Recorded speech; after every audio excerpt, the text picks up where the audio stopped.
वहीं उत्तर प्रदेश की सियासत में इन दिनों अखिलेश यादव और मायावती आमने सामने हैं। अखिलेश यादव की नाराजगी मायावती से इन दिनों नाराजगी बढ़ी हुई है। वहीं बहुजन समाज पार्टी प्रमुख मायावती भी उन पर करारा पलटवार कर रही है। देखिए इस रिपोर्ट में।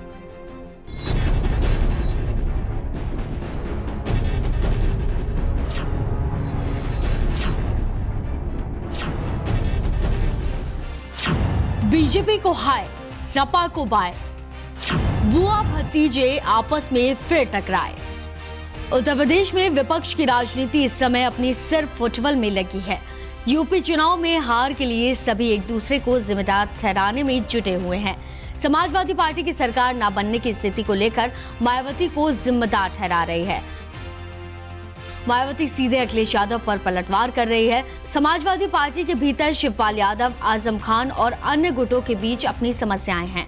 इन मसलों के बीच पिछले 2 दिनों से अखिलेश यादव और मायावती के बीच चल रही जुबानी लड़ाई रोचक हो गई।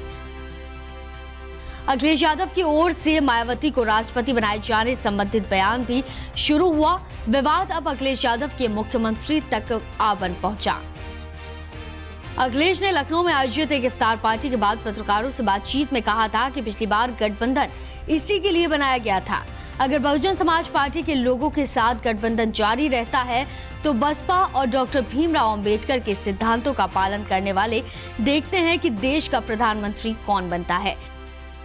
जिसके बाद मायावती ने अखिलेश यादव पर हमला बोल दिया और बसपा सुप्रीमो मायावती और समाजवादी पार्टी के राष्ट्रीय अध्यक्ष अखिलेश यादव के बीच जुबानी जंग जारी है।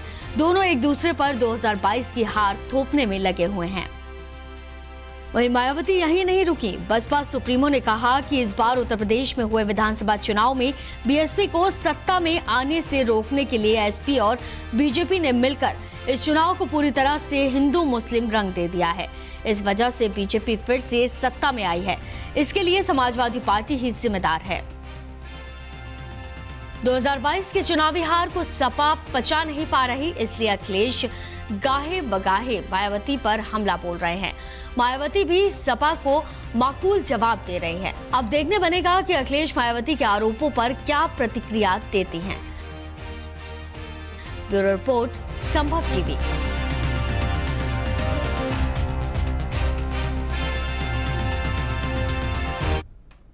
फिलहाल बात सियासत में इतना ही। देश और दुनिया की तमाम बड़ी खबरों के लिए आप देखते रहे संभव।